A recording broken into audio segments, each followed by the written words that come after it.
What is up, you guys? So, happy new year.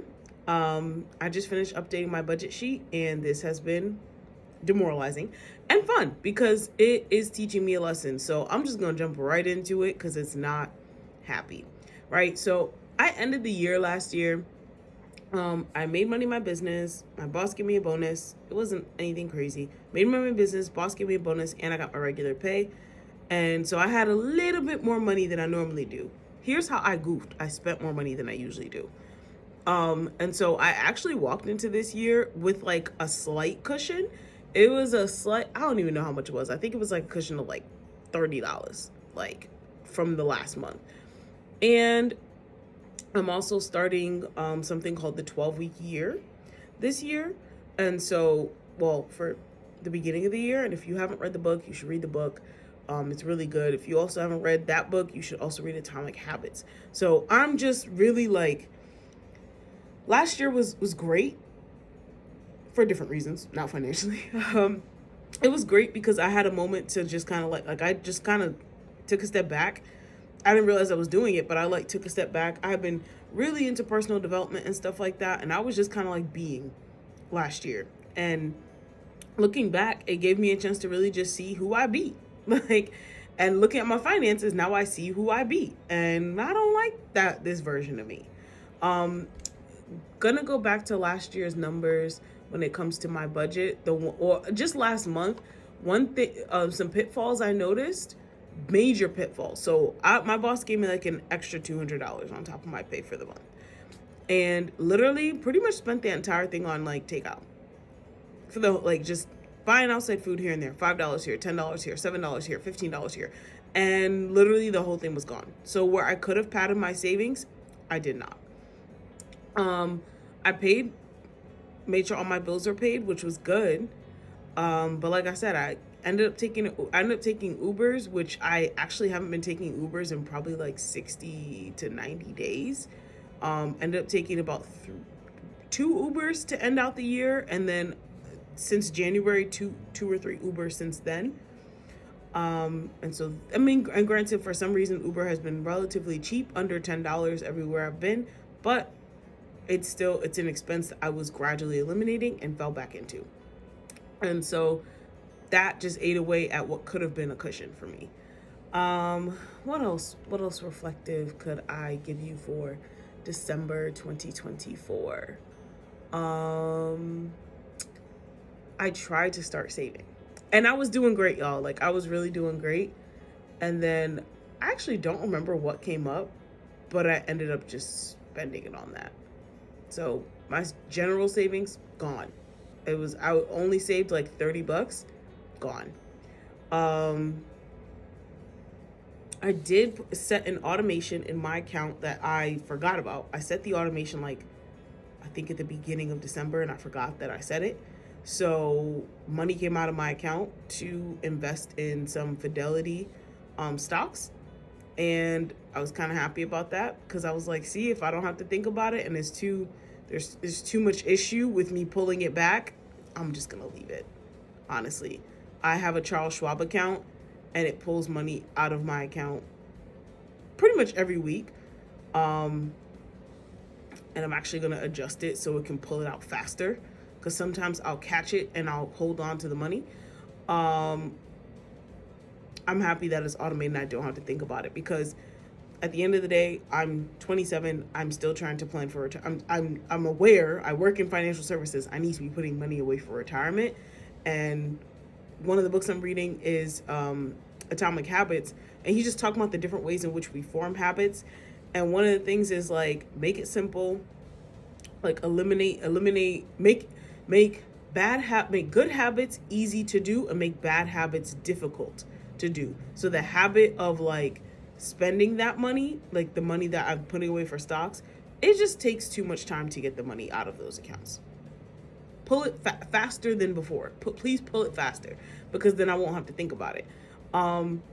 Spending the money in my savings account is just going to take like vision and discipline. And I'm going to talk about vision really quickly, not right now, but anyway, let's go over these numbers. So, yep, paid my cell phone bill. bought groceries. I bought groceries last month and I was super excited. So because I had the little extra cushion, I felt a lot more comfort to buy groceries, and buy like quite a bit of groceries. And so I've been cooking at home, and man, is it inconvenient.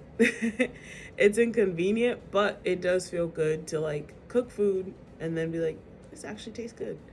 It's just inconvenient. So working that in my schedule has been an adventure. And also, one thing I experienced last year was like buying groceries whenever I got the money and then like letting food spoil.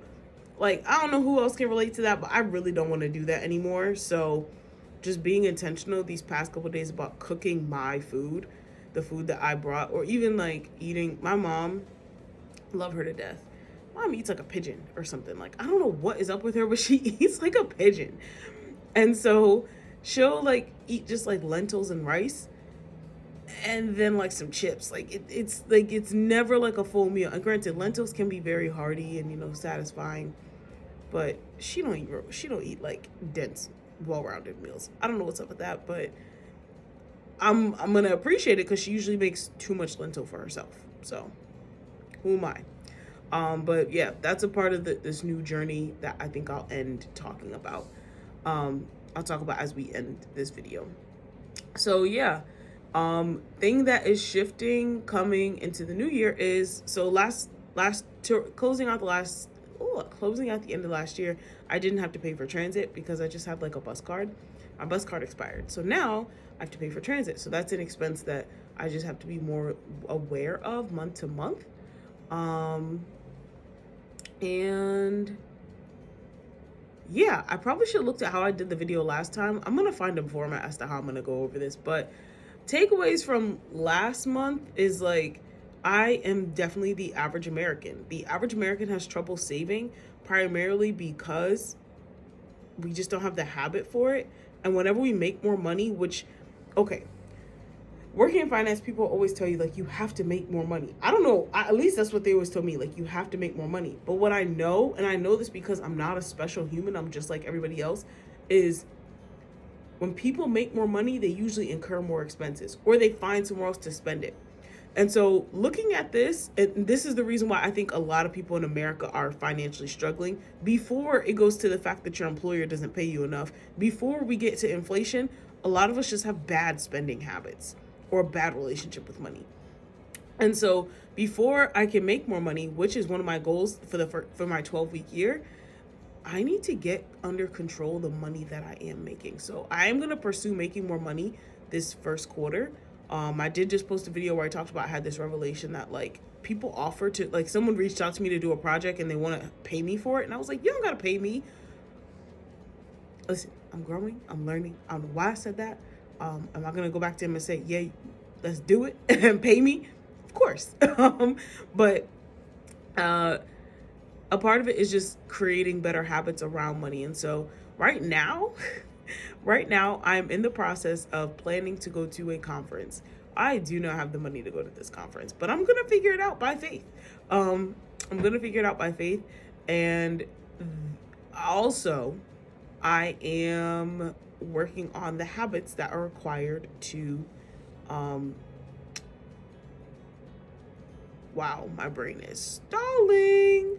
To increase my income. So anyway, actually, I think I want to do a video about the 12-week year, my goals, and like what I'm going to do, and just some mindset stuff around like fixing my income and fixing where I am, because I don't know what it is. Maybe it's just the conversations I've been having. I feel, even though, y'all, being transparent, it is January 8th, 2025. Every account I have, except my Coinbase account, is at zero. And except my giving account, my donation account. That is the highlight of last month, is I became very clear about how much money I want to donate, and I'm sticking to it, y'all. I'm super excited. And of course my Charles Schwab, my Fidelity account, those are not at zero. But every account that I like regularly use is pretty much like it's zero or below zero. It's not quite at even a 1. And as I read the book Atomic Habits, it's like, hey, you can't fix anything in your life until you're aware of where you are. And so in this awareness, I am grateful to say I am the problem. I am the problem. I mean, I've always known I'm the problem, but like the depth of how badly I'm the problem is very, very clear right now. It's very clear. So yeah, so that is the update on my financials right now. I'm gonna do another video more clearly about like just the things that I'm working on and how it's going. So yeah, I'll do another video about the 12-week year. I'm actually really, really, really excited about it just because of some other stuff that I'm reading, how it's structured, and some stuff that I'm working on with my brother and some other people I know in business. So stay tuned. I will tell you guys a little more about how this goes as I go through it. The goal is, wait, I think I said I was going to mention something. I don't remember what it said I was going to mention. I'll rewatch this video and I'll mention it in another video. I'm sorry. The goal is to increase my income over the next 12 weeks. That is like a major goal coming into 2025. And that's just to increase mostly focused on increasing my entrepreneurial income outside of like my W-2 jobs. So I'm super excited to do this and to see where this takes me. So I will talk to y'all soon. Hold on, I'm actually not done. Sorry about that. I wanted to share the scripture with you guys. So, I guess maybe I could share it later, but whatever. I'm going to share it now. So there's a scripture in Proverbs verses 3. I keep messing this up. Proverbs chapter 3, verses 9 through 10. Now, before I even read this, if you've never read the book of Proverbs, there's this book called The Richest Man Who Ever Lived. And it's a book by a very rich man about how he used the entire book of Proverbs to build wealth. And how he just implemented principles that he was taken from it to build wealth. That is not why I'm sharing this with you, but I am sharing that with you if you're a person who is not of faith. The book of Proverbs is just full of wisdom. That's actually like what the book is for. It's the book of wisdom.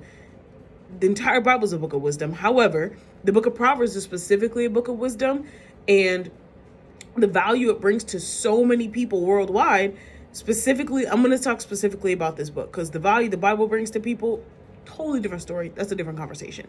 So much. But the book of Proverbs is actually generations of people's wisdom on how to live life compiled into this book. And so, and they're just like lifelong truths. It's so cool. So when you read it, it literally will transform the way that you think about interacting with people. And sometimes it'll punch you in the throat where you be like, wait, are you talking to me? Funny story, really quick. I'm reading the book of Proverbs, one chapter of Proverbs a day for the month of January. And I need to journal and meditate on it. I'm getting better. I'm here for the journey. No, whatever.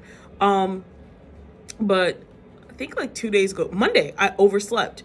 I ended up oversleeping and I was beating myself up in my head. And I was like, oh, no. Just get up and just do the reading, right? And so I do the reading, and Proverbs chapter, 6? Proverbs chapter 6, I do not know the verse, but it says, how long will you sleep, you lazy slacker? Poverty is around the corner for you. And I was like, well, if I thought I was going to sit here any longer. Book of Proverbs is great. It's just so much wisdom. And some of it's funny. Like, it's very funny, and it just makes you reflect on who you are, where you are in life, and what you're doing. And like, I don't think there's any other book in the Bible that calls out people as being fools like the book of Proverbs calls people fools. Anyway, definitely highly recommend to read the book of Proverbs and the book The Richest Man Who Ever Lived, because both of they do actually go hand in hand. He talks about how he implemented stuff. I'm actually going to reread that book for this year. He talks about how he implemented stuff, but then he also talks about how the book of Proverbs is what he was implementing. And reading it, sometimes we read it and we don't really understand what we're getting out of it. So, getting some other perspective is helpful. Anyway, the proverb I wanted to share with you is Proverbs chapter 3, verses 9 through 10. This is the verse. Let me just read it to you before I tell you what it is. So it reads, honor the Lord with your wealth, with the first fruits of all your crops, and then your barns will be filled to overflowing, and your vats will brim over with new wine. I wanted to share this verse at the end of doing this like budget check-in, because doing entrepreneurship can be very stressful. Not making enough money at my day job could be very stressful. Having conferences and things like that to pay for can be very stressful. However, giving back to God, like I did mention, that's what I said I was going to mention later. Giving back to God and putting money to the side for that, it is so, it's for this reason, but it's really because I want to show myself I trust God. I need money to do all these different things, but I trust God above all else. When I was reflecting on my year over year, my income, and I looked, and I know, I can tell you with full confidence, I did not trust God with my income for the past couple of years. I was like, I gotta figure it out. I know, because if my brain can have like scars from the amount of headaches I would give myself about money, it probably does. And I when I made the decision to trust God with my income, which is something I did very recently, this is a scripture I came across, and so I'm very excited to just give to God. Like, I don't, if you come across this video and giving to God is not a practice you do, totally fine, you do you. But for those of you who are people of faith, giving to God, for me at least, is about, do you trust me? Like, do you trust God with what you got? We all can find reasons why what we have is not enough. I can't give back to God when I got to pay my bills, I have to take care of my kids, I have to do X, Y, and Z. This to me is a promise from God that says, take care of my business and trust me, I will leave you with enough to take care of yours. And I looked at this and I said, why the first fruits? When people used to do farming, and you're doing farming, and think about it, like you have the whole year to farm as like a season, right?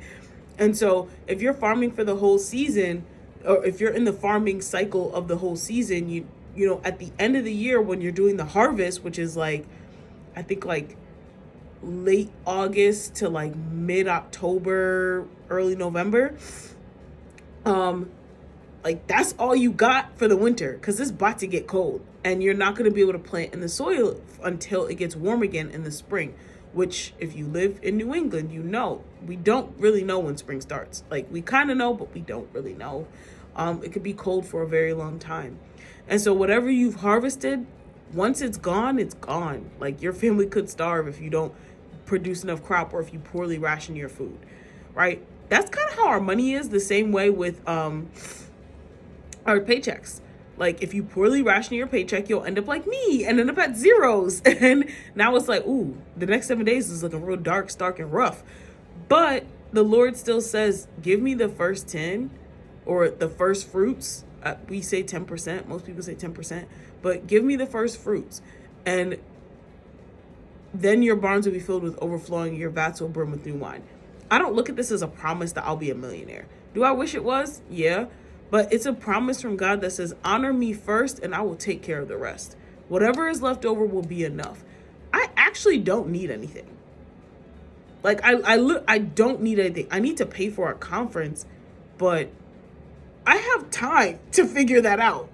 Like when I hit zero to like my time to figure it out, there's a gap of time to figure it out. I can do a lot with that. So I just want to encourage you, if you're watching this, like, and you are a person of faith, honor the Lord with your wealth. I know that there's all these narratives around like why people should and shouldn't give back, or shouldn't tithe, or whatever. God calls us to honor him with our wealth as a testament of, do we trust him? That's how I see it. And I do trust God. I didn't for a long time. So I did want to leave y'all with that message. So I encourage you to challenge yourself, or ask yourself, if you believe in God, do you trust him with your money? Money is like one of the main reasons people really struggle with God. And so I encourage you, if you say you believe in God, do you actually trust him with your money? That's it. I hope you guys have a great rest of your day. I'm going to get better at posting these. I swear. I look forward to growth. Peace.